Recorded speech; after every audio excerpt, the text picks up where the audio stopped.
G.K. Chesterton said that a saint really only means someone who knows he's a sinner. Now, there's what I would say is a debilitating misconception that Christians are supposed to live perfect lives, and if they don't, then they're hypocrites, and that makes Christianity unworthy and untrue. Now, this is in part the fault of Christians.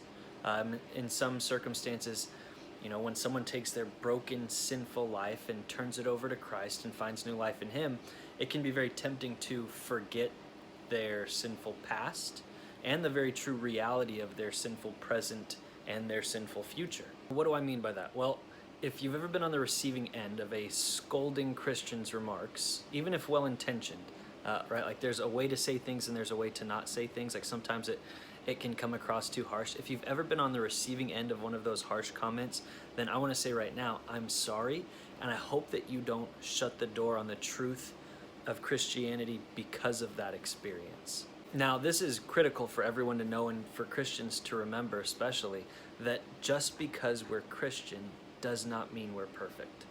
We're prone to sin, maybe even more, because we have become acutely aware of what sin is.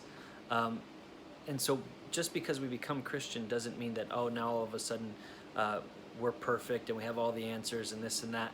That's not the case.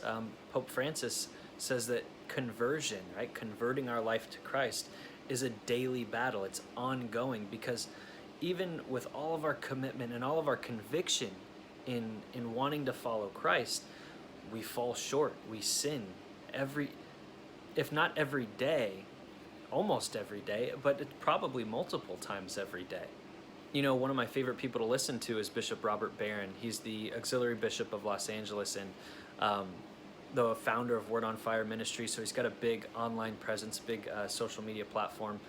But in his talks and his sermons, his videos, he often refers to his audience as fellow sinners, fellow including himself in it, because even a bishop, someone who's ordained to lead people to Christ, to lead people to live virtuous lives, even someone like that is susceptible to sin just like the rest of us. And so that's just a reminder to Christians and maybe a notice to non-Christians that, again, just because we're Christian doesn't mean we're perfect.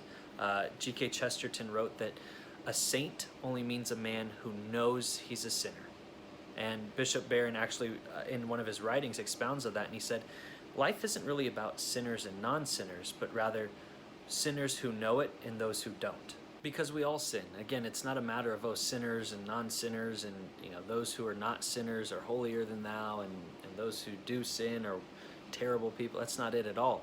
We're all sinners. There's just a difference between those who are aware of it and those who aren't. And if you're not aware of it, then you can't acknowledge it. But I want to say this, that just the willingness to acknowledge our own faults, just being willing to do that, is a step toward God. It's a letting go of the ego, which is inward, my ego, and it's a step toward acknowledging something upward, truth, justice, morality, goodness, which is God. In the writing, in Bishop Barron's writing, he continues and he says that saints are most cognizant of all that's still incomplete in their souls. They're aware of it. They're acknowledging their faults. They're acknowledging their shortcomings. They're acknowledging where they still need Christ to reform them. And I'll end with just another example here. When Pope Francis succeeded Pope Benedict, he was in an interview, and the interviewer asked him, who are you? Tell us about you. Who are you?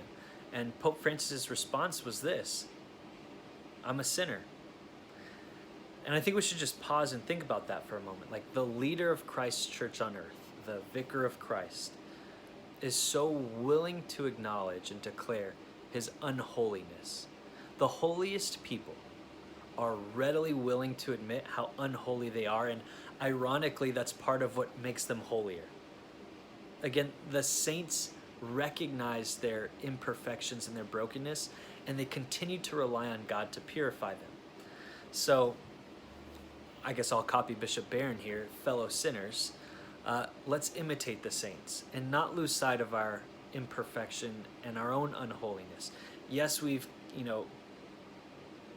started a new life in Christ, but we still struggle with that daily battle of saying yes to God and no to sin.